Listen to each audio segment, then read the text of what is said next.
आई नहीं तो डूब जाएंगे। बदल लो बाहर बुराई नहीं तो डूब जाएंगे। और तहे दिल से भगवान को कैसे बोल सकते हैं? हमारा कुछ न बिगड़ेगा, हमारा कुछ न बिगड़ेगा, तुम्हारे भाग जाएंगे। हमारा कुछ न बिगड़ेगा, तुम्हारे भाग जाएंगे।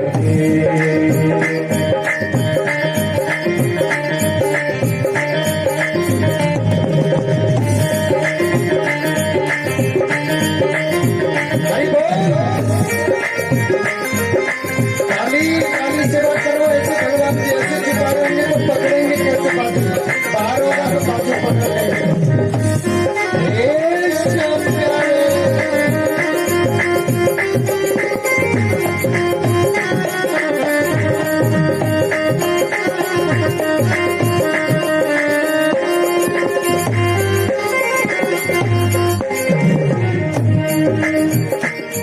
डगर ये आगाम जानी पथिक में मोड़े अज्ञानी। डगर आगाम जानी पथिक में मोड़े अज्ञानी। संभालो राघव, संभालो ये नहीं राघव तो काटे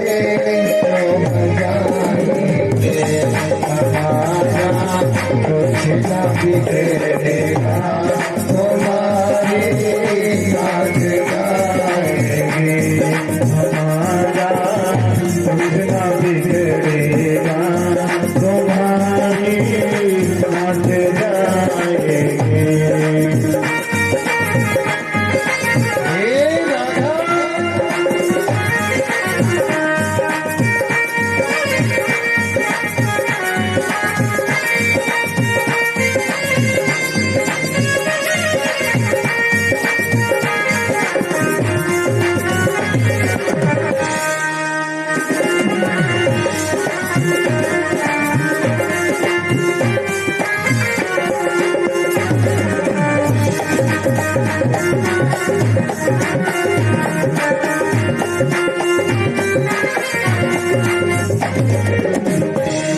नहीं वो हित वीरानो, नहीं तेरा में पक्का। नहीं वो हित वीरानो का, नहीं तेरा में पक्का। कृपा का सेतु बंधन हो, कृपा का सेतु बंधन हो तो प्रभु जी को आएंगे। कृपा का सेतु बंधन हो, प्रभु जी को आएंगे। हमारा कुछ न बिगड़ेगा, तुम्हारी लाज जाएगी।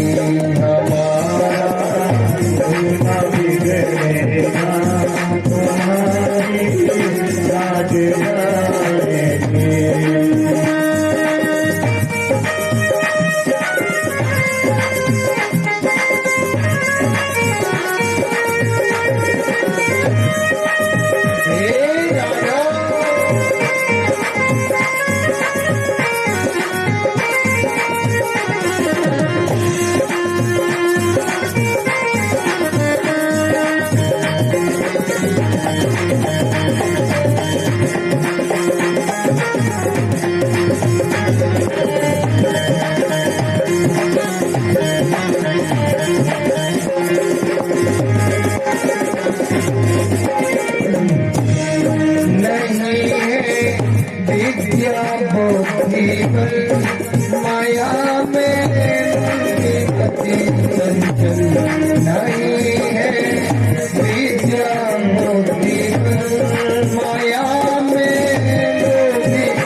बोली द्वारिकाधीश भगवान की जय।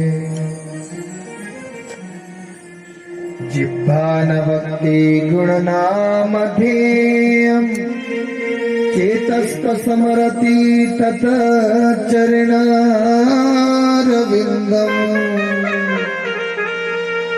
कृष्णाय नमति यत् शिर एकदा पति तानभ्यान विमुखो अश्वत।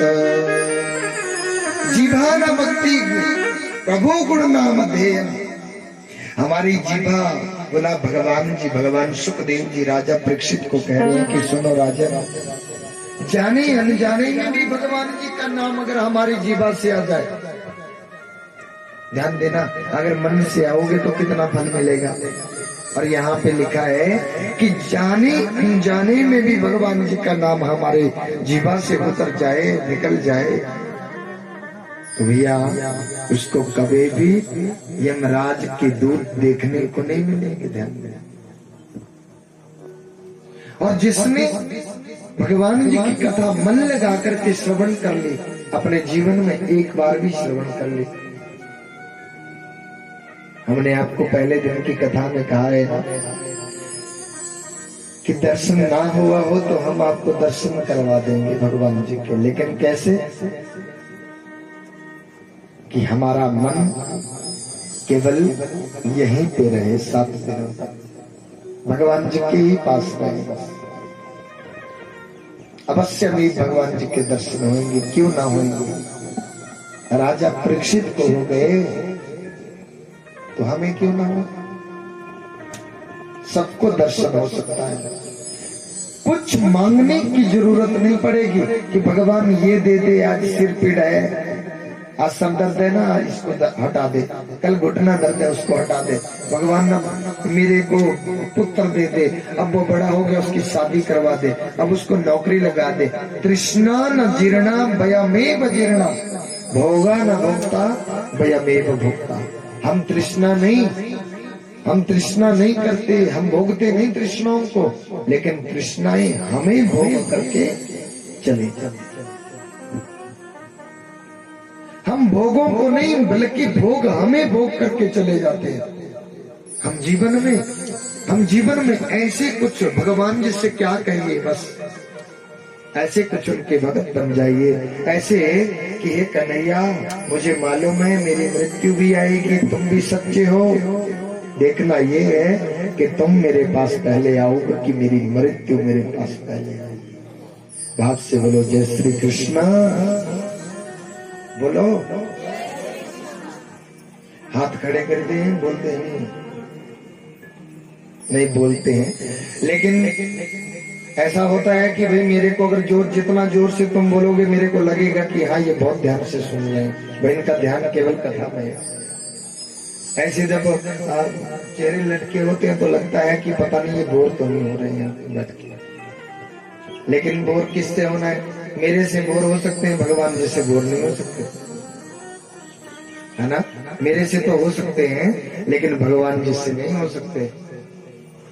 तो भगवान सुखदेव जी राजा परीक्षित को कहते हैं मोक्ष साधनम समग्रम भगति एव करीयसी। मोक्ष साधन, अगर मोक्ष की प्राप्ति करनी हो ना तो केवल भक्ति एक साधन केवल करीयसी, एक ही साधन है केवल भगवान जी की भक्ति। अब भगवान सुखदेव जी राजा परीक्षित को कथा सुनाते कहते हैं, आज राजा परीक्षित ने एक प्रश्न किया भगवान जी से, बोला प्रभु आप कहते हैं कि भगवान जी जो हैं सबको एक दृष्टि से, सम दृष्टि से देखते हैं, एक दृष्टि से देखते हैं। तो बोला भगवान ऐसा क्यों करते हैं? तो फिर अपने भक्तों का उद्धार और दुष्टों का संहार ये क्यों करते हैं? ये क्यों करते हैं ऐसा प्रभु? ये तो भेदभाव हुआ ना, इस एक दृष्टि से कैसे हुआ देखना, ये तो भेदभाव हो गया कि कईयों को, अपने भक्तों को भगवान ऊपर उठाते हैं और दुष्टों को। राजन बहुत सुंदर कथा, बहुत सुंदर बात पूछी है। अब हमें तुम्हें भगत प्रहलाद की कथा सुनानी पड़ेगी,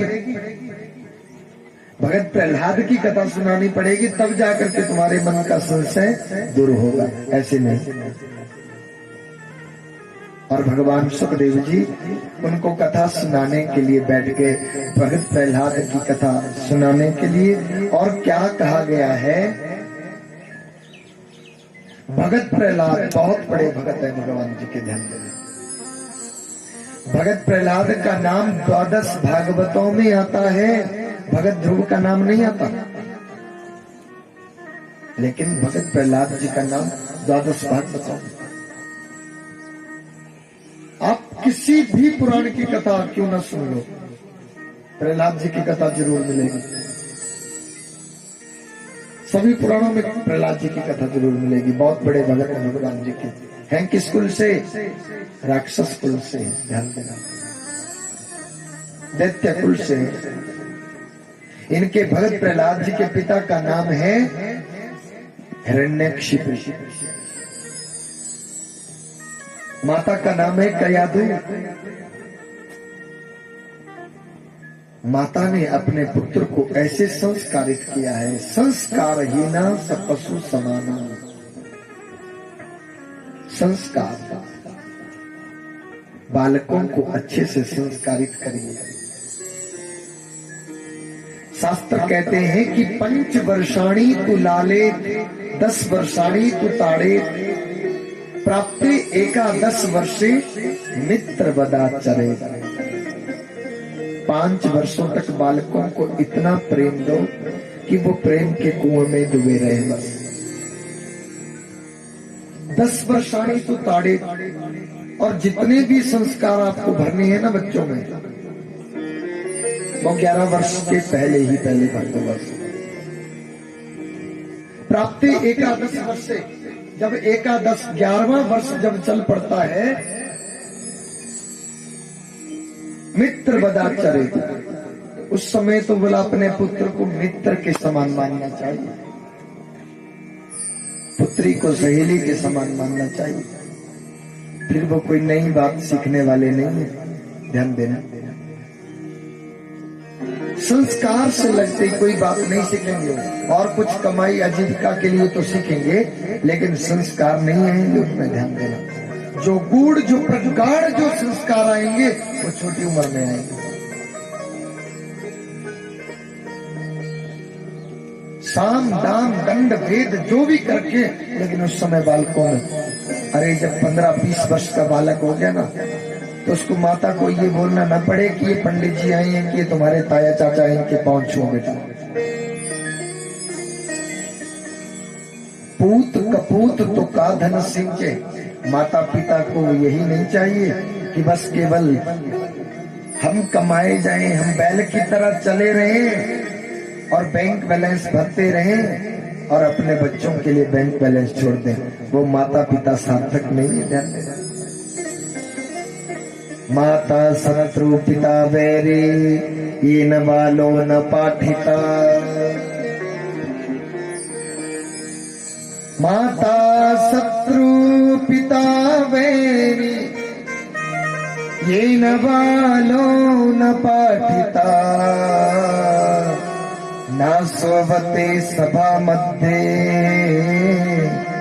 हंस मध्ये बको यथा। वो माता पिता अपने बालकों के शत्रु हैं, वो दुश्मन हैं, जो अपने बालकों के लिए पूंजी एकत्रित करके, पैसा धेला एकत्रित करके चले जाते हैं। ना शोभते सभा मध्य, नहीं शोभा देते ऐसे बालक, नहीं शोभा देते महाराज सभा के बीच में। विद्वानों की सभा में वो शोभायमान शोभायमान नहीं। हाँ, जैसे कि हंस मध्य बकोयता, जैसे कि हंसों की पंक्ति में एक बगुला बैठ जाए, दूर से दिखेगा बाकी सब हंस हैं, एक बगुला बैठा है वहां पे। उनको कमाई करने के लिए प्रेरित करो, ना कि तुम कमाई करके उनको छोड़ो। कुंडली लेकर के पंडित जी के पास दौड़ी है माताएं कि देखा जी इसने मदिरा इसने शराब की है छुट्टी। अरे पीनी नहीं इसने तो पीनी है। जब इसको कोई झंझट, इसको कोई टेंशन है ही नहीं, कमाने की कुछ है ही नहीं, इसको मालूम जो है ना कि पिताजी ने बैंक बैलेंस भर के रखा हुआ है, इनके जाने के बाद अपना ही तो है।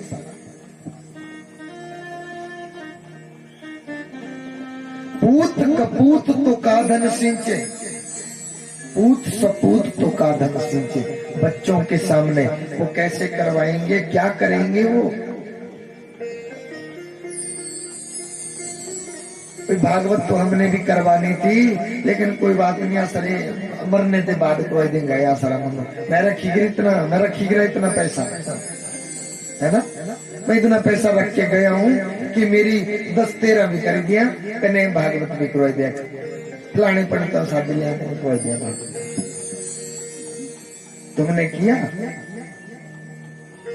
तुमने किया पहले क्या बताओ। संस्कार तो बालक में तभी जाएंगे ना जब हम करेंगे बालकों के समक्ष। जब माता पिता ने नहीं किया तो बच्चे क्या करने वाले, क्योंकि वही तो संस्कार तो उनको वहां से जाएंगे ना कि घोल करके पिलाएंगे कि पीले। तो संस्कार महाराज कुछ करने से होगा कि वो भी समय था महाराज हमारे घर में, जब हमारे माता पिता, मुझे अच्छी खासी याद है कि भाई साल भर में माता का पाठ होता था, पंडित जी आते थे, साधु संत आते थे, ये सब चला रहता था हमारे घर में रोज के रोज। अरे कोई महीने भर का 2-4 महीने का एक जग तो होता ही रहता था, छोटा मोटा ही सही लेकिन होता था। आज कुछ नहीं होता। और जो माता पिता अपने बालकों के सामने ऐसा नहीं करेंगे, वो बच्चे कैसे, उनके संस्कार क्या आएंगे। उनको क्या पता कि भागवत जैसी कथा होती क्या है। तुम छोटे छोटे बच्चों को लाओ, एक दिन हल्ला मचाएंगे, वो एक दिन बहुत हल्ला गुल्ला करेंगे, दूसरे दिन बिल्कुल चुप बैठ जाएंगे। क्यों?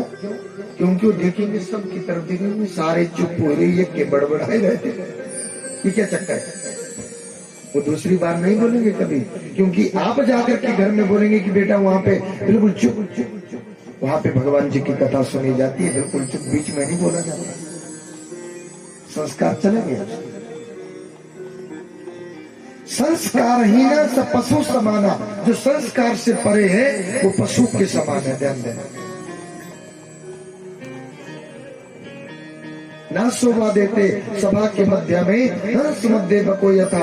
ऐसी कोई अभिवादनशीलस्य नित्यं वृद्धोपि सेविना, चत्वारि तस्य वर्धन्ते आयु विद्या यशो बलम। आप उनमें संस्कार भरिए। बेटा तुम चरण स्पर्श करो, अभिवादन करो, राधे राधे बोलो, बच्चों में संस्कार भरो। जब बेटा आप ऑफिस में जाएं तो वहां पे आप गुड मॉर्निंग कहें, कोई बात नहीं, वो आपका अलग समाज है। लेकिन जब आप यहाँ पे हमारे रिश्तेदार आए, कोई आए तो उनको राधे राधे बोलो। तो वो बोलेगा तब जब तुम पहले बोलोगे। सीता तो तब बनेगी ना जब कौशल्या तुम बन जाओगे।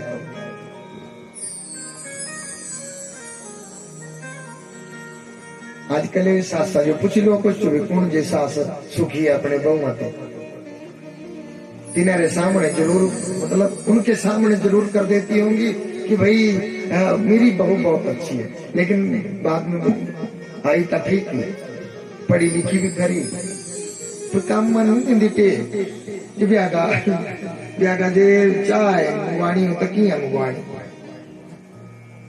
सुती रही है 7 बजे उठना, वो अच्छी नहीं है। हम चाहते हैं कि हमारे घर में सीता आए, सीता आए। तो सीता तो बाद में आएगी ना, पहले से उस घर में कौशल्या होगी पहले, सीता तो तभी आएगी।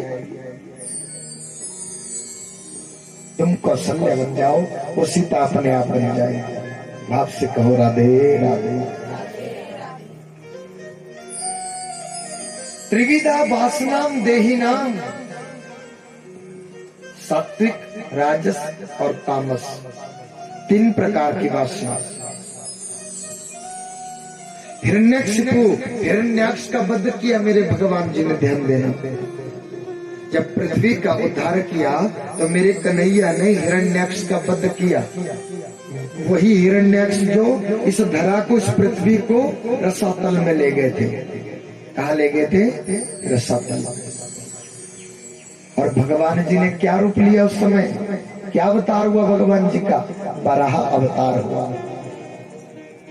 बोलिए वराह भगवान की जय। वन सूकर बन करके मेरे भगवान आए, वन सुअर बन करके। और कैसे अपनी सुंड के ऊपर ऐसे ऐसे ले आए थे पूरी पृथ्वी को, और हिरण्याक्ष का वध किया। हिरण्याक्ष के भाई का नाम है हिरण्यकशिपु। भगवान जैसे खार खाए बैठा कि मेरे भाई का, मैं अपने भाई के मौत का बदला मौत से लूंगा, और मैं मार दूंगा किसको? नारायण को मार दूंगा मैं।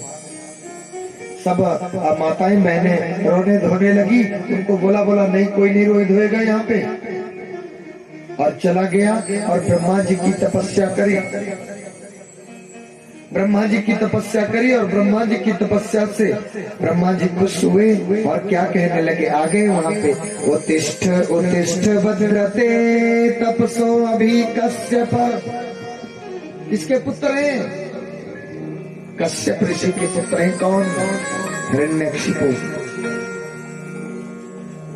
सभी के सभी दैत्य कश्यप ऋषि के पुत्र हैं, और सभी के सभी देवता ये भी कश्यप ऋषि के पुत्र हैं।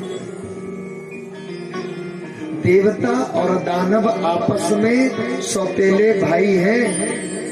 इनकी माताएं अलग अलग है, ध्यान देना, और पिता एक ही है। माताएं कौन है? देवताओं की माँ है अदिति। देवताओं की मां का नाम अदिति है, और दैत्यों की मां का नाम दीति। हटा दिया गया है, बस केवल दीति है।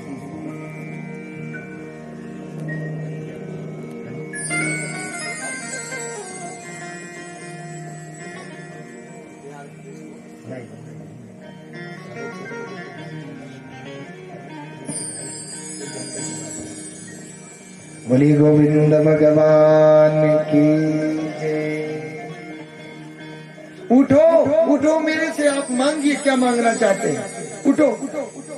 उत्तिष्ठ उत्तिष्ठ भद्रते कश्यप। अरे कश्यप के पुत्र उठो, मेरे से मांगो, क्या मांगना चाहते तुम? वरदो अहम मनु प्राप्त प्रियता मिप्सितो वर। मैं तुम्हें वर देना चाहता हूँ, मांगो। और ब्रह्मा जी इतने खुश हुए कि बोला मेरे को अजर अमर कर दो। किसने मांगा? हिरण्यकशिपु ने कहा, बोला मेरे को अजर अमर कर दो। बोला अजर अमर तो मेरे भाई मैं भी नहीं हूँ, मैं तुम्हें कैसे करूँ अजर अमर? मैं नहीं हूँ अजर अमर। बोला अच्छा, तब तो मेरी समस्या तो वहीं की वहीं खड़ी है महाराज, फिर मैं क्या करूँ? तो बोला मैं बहुत से वरदान मांग सकता हूँ। बोला हाँ, बहुत से मांग सकता है। यदि दास्यासि अभितान वरदान में वरदोत्तम। तो हम आपसे वरदान मांगे महाराज। हाँ मांगो। लगा वरदान मांगने। न अंता न बही न दीवाना न तम अभ्यसतायुधई। भगवान जी से, ब्रह्मा जी से वरदान मांगने लगा। न अंता न बही न दीवान न तम अभ्यस्तायुधई न भूमौ न अम्रे न मृगई न अपै न नरई। अरे प्रभु, ना मैं घर के अंदर मरूं, ना मैं घर के बाहर मरूं, ना दीवा, ना मैं दिन में मरूं, ना मैं रात्रि में मरूं, ना मैं अस्त्र से मरूं, ना मैं शस्त्र से मरूं। आपकी बनाई किसी सृष्टि, इस सृष्टि के किसी प्राणी से मेरी मृत्यु नहीं होनी चाहिए। तथास्तु, ये हो जाए। ब्रह्मा जी ने दे दिए वरदान। ये हो सकता है कि न तुम घर के अंदर, न बाहर, न दिन में, न रात्रि में, बस इतने वरदान जब मांग लिया। और ध्यान देना, भगवान बिल्कुल छांट छांट करके, हमने पहले ही कह दिया ना कि कोई ज्यादा परेशान लग जाए करने तो उनके लिए क्या मांगना कि प्रभु उनको बहुत दे दे। और आदमी के पास जब शासन सत्ता का बल, बाहुबल, पैसे देने का बल, जब उसके घर में एक नौकरी में था, जब 4 नौकरी वाले हो गए ना, तो समझ लेना उसको और ज्यादा अभिमान हो गया और वो अपना हाथ और ज्यादा समेट लेता है। ये बात पक्की है, ध्यान देना इस बात से। भगवान जितना ज्यादा देता है ना आदमी को, वो उतना ही अपने हाथों को क्लोज करता रहता है कि कहीं कम ना पड़ जाए। और वो क्या है? वही तो माया है, वही तो माया है। और उसी माया के चक्कर में, वैसे तो भैया भगवान श्री हरि ने, भगवान जी ने सुदामा को सोने का महल, सुदामापुरी जैसी द्वारिकापुरी थी, वैसे के वैसे सुदामापुरी देख करके बोला, कृष्णा मैं इस महल में नहीं रहने वाला। अरे सुशीला, तुझे नहीं मालूम वो बहुत छलिया है, वो मेरे को माया के चक्कर में फंसाने वाला है, माया के चक्कर में फंसाना चाहता है। मैं नहीं फंसने वाला, बोला यहाँ पे उसके साथ। चल दिए, पीछे से आवाज लगाई, बोला मैंने दिया है, तुम जाओ। समझ लेना कि भगवान अगर ज्यादा बौछार लगा दे तो भैया अपने हाथों को ज्यादा खुले कर दो, बस देखना। हमने कहा था ना कल, तन पवित्र सेवा किए, धन पवित्र किए दान, मन पवित्र हरि भजन सो होवत त्रिविध कल्याण।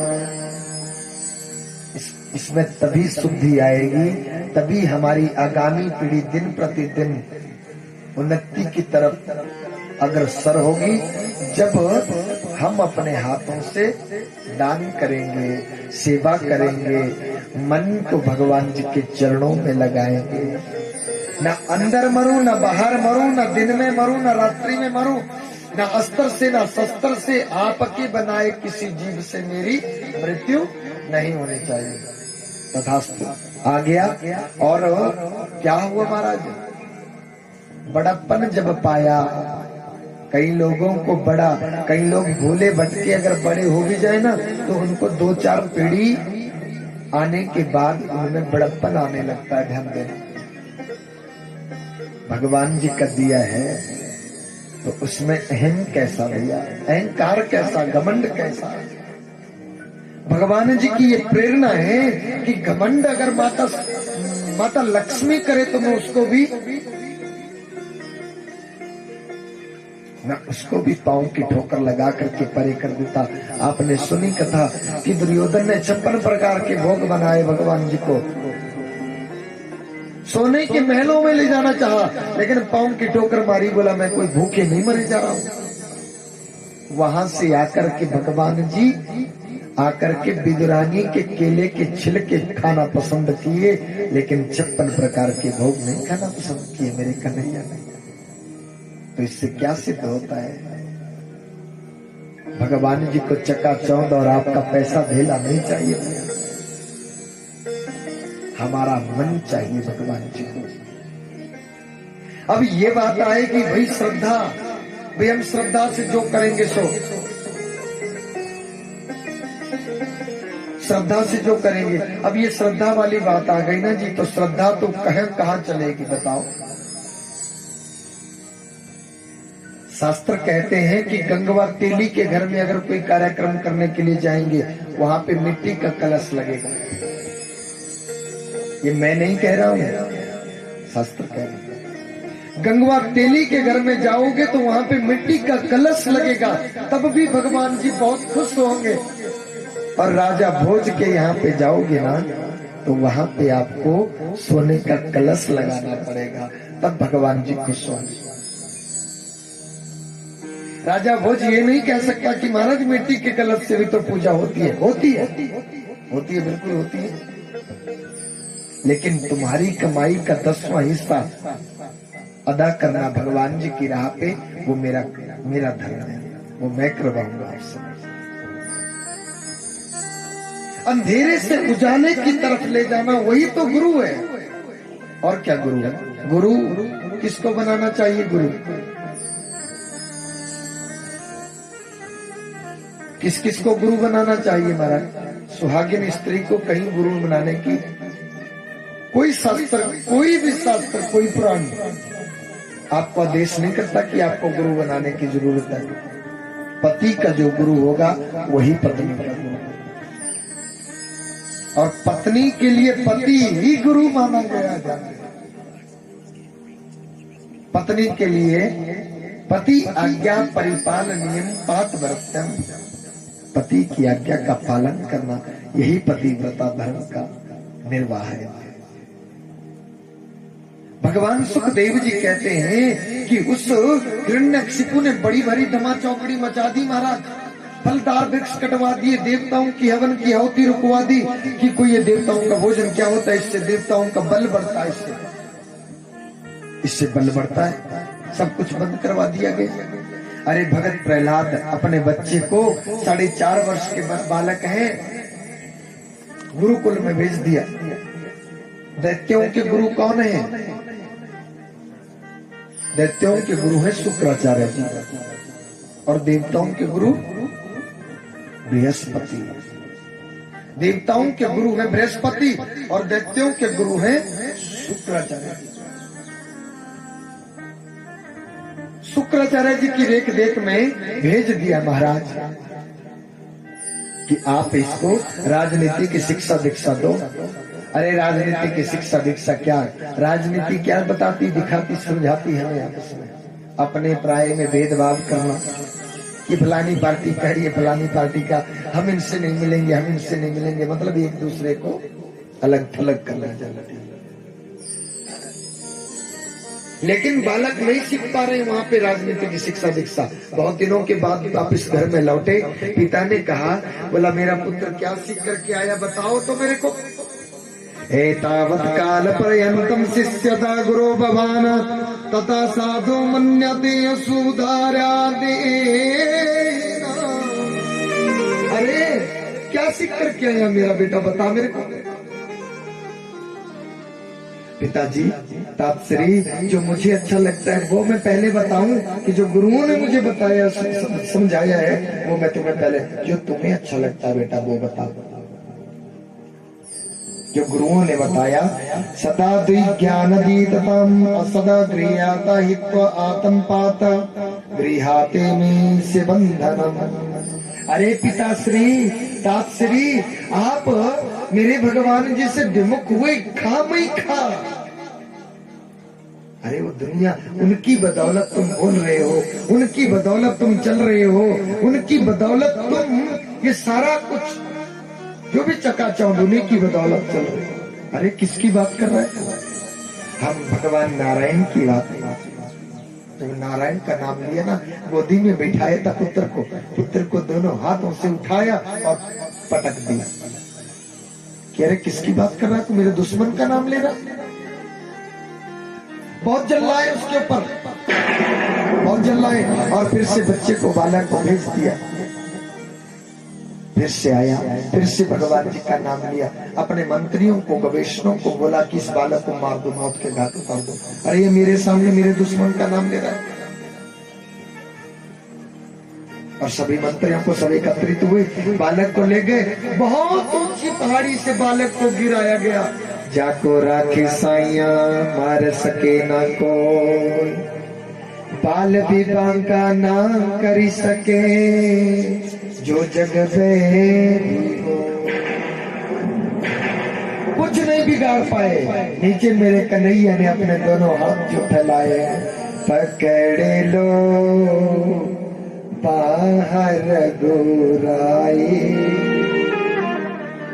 नहीं तो डूब जाए। मेरे कन्हैया नीचे आए, आपका विश्वास भगवान जिससे पक्का होना चाहिए, भगवान को आने में देरी नहीं लगेगी। हम नीचे उतर करके आए तो बालक तो सही सलामत खेल रहा है। बहुत बड़ा कढ़ाई में तेल लहूलुहान किया गया महाराज, गर्म किया गया, बच्चे को तलाई करने के लिए डाल दिया। ऐसे ऐसे दुष्ट भक्तों के ऊपर बहुत ही अत्याचार भी होते हैं, ध्यान देना। लेकिन एक बार तुम भगवान जी की शरणागति ले लो, तुम्हारा कोई दुनिया वाले कुछ नहीं कर पाए, कुछ बिगाड़ नहीं पाएगा। बिल्कुल सच्ची बात। बालक को तलाई करने के लिए डाल दिया गया कढ़ाई में, लेकिन बीच में से आवाज लगा रहे कि बोला ना कर, अरे मेरे को ठंडी लग रही है। अरे सांपों के बीच में डाला गया, पत्थर की शिला बांधी गई बालक के साथ नदी में डुबोने के लिए। अरे वो पत्थर भी तैर रहा है, भगवान जी का भगत भी तैर रहा है। भाव से कहो राधे राधे। बहुत कुछ किया गया। अब की बार जब घर में आया, सभी बालकों को गुरुकुल में पहले सभी बालकों को एकत्रित कर दिया महाराज, अपने इर्द गिर्द बिठा दिया और सभी के मुखारबिंद से क्या नाम जाप चला? श्रीमन नारायण नारायण नारायण, श्रीमन नारायण नारायण नारायण, लक्ष्मी नारायण नारायण नारायण नारायण नारायण, श्रीमन नारायण नारायण, श्रीमन नारायण नारायण नारायण। सभी बालकों हमारे जितने भी दैत्य कुल से बालक थे ना, सारे के सारे बालक भगवान जी का नाम ले रहे। और सभी बालकों को जब शुक्राचार्य जी ने देखा, वो अपने आप ही आगे बोला, ऐसे नाम ले रहा है आपका, बोला ढंग से पढ़ाओ। अब की बार जो बालक घर में वापस आए तो पिताजी ने गोदी में बिठाया, बड़े बहुत प्रेम किया, बोला बेटा क्या सीख करके आया, जो तुझे अच्छा लगता है वो सुना। जब ये बात कह दी महाराज, तो बहुत सुंदर उपदेश दिया है भगत प्रहलाद ने अपने पिता के लिए। ध्यान देना, नवदा भक्ति का उपदेश दिया है। 9 प्रकार की भक्ति बताई गई है, ध्यान देना। आज की कथा से ये इतना ही ले जाना महाराज, यही काफी है। नवदा भक्ति का उपदेश दिया है। क्या भक्ति बताई? श्रवणम कीर्तनम विष्णु समरणम पाद सेवनम, श्रवणम कीर्तनम विष्णु समरणम पाद सेवनम, अर्चनम वंदनम दास्यम सख्यम हातम निवेदनम। भगवान श्री राम जी ने आकर के अपने मुखारबिंद से माता सबरी को ये उपदेश दिया है। ध्यान देना, सबरी भगवान जी को बुलाती रहती, और आज मेरे श्री राम जी आए हैं और ये उपदेश दिया। क्या? प्रथम भगति संतन कर संगा,